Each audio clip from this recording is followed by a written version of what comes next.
गिबियावनो आंनिफ्राय बिटिआर हालामनि गासै रायजो राजानिफ्राय अननाय मोनगोनखौ हास्थायबाय। लोगोसे नोंथांमोननोबो आंनिफ्राय गोसो गोरबोनि अननाय सिबिनाय जासिहरबाय।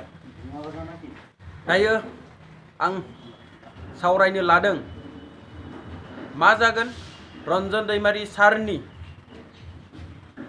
राय फोसावनाया, लोगोसे साजि एनडिबि बिथांमोननि राय फोसावनाया। जों गासिबो मिथिगौ 2008 मायथाइनि 30 अक्ट'बराव गुवाहाटी नोगोरमायाव जालांनाय बमा बेरफ्रुहोनाय जाथायनि सायाव 2019 मायथाइनि 28 जानुवारियाव गुवाहाटी गोजौ बिजिरसालिया बिथांमोनखौ जिउ जोबजासिम जोबथेसालियाव जोबनानै दोनदोंमोन। दायो फैबाय थानाय 14 जुनाव बिथांनि राय फोसावनाया जानो थांगासिनो। बेनिखायनो बिटिआर हालामनि एबा सारा आसामनि गासै बुहुमनि बर' सुबुंफ्रा, बर' फिसाफ्रा बिथांनि उदां जानायखौ लानानै नेनानै दं।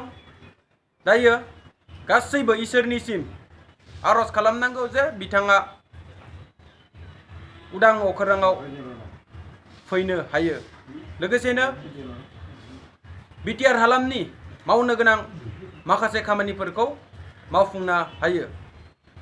दायो आङो बिथांनि गोसोखांथि महरै दोंसे खन्थाइ आवरायनो लादों, जाहाथे गासिबो खोनासङो। रन्जन दैमारि सार, बर' हारिखौ गोग्लैसोनायनिफ्राय बोखांफिननाय बर'नि सासे बिर रन्जन दैमारि सार। नायहरदो दाना गुबुन हारिनि फान्दायनायजों जिउ थासेयावबो गैयै बायदि गोसोखाङो गासै सुबुंफ्रा नोंनि बिखा फोरदानना हारिनि जानानै खामानि मावनायखौ नुनानै। दिनै नों जोंजों लोगोसेनो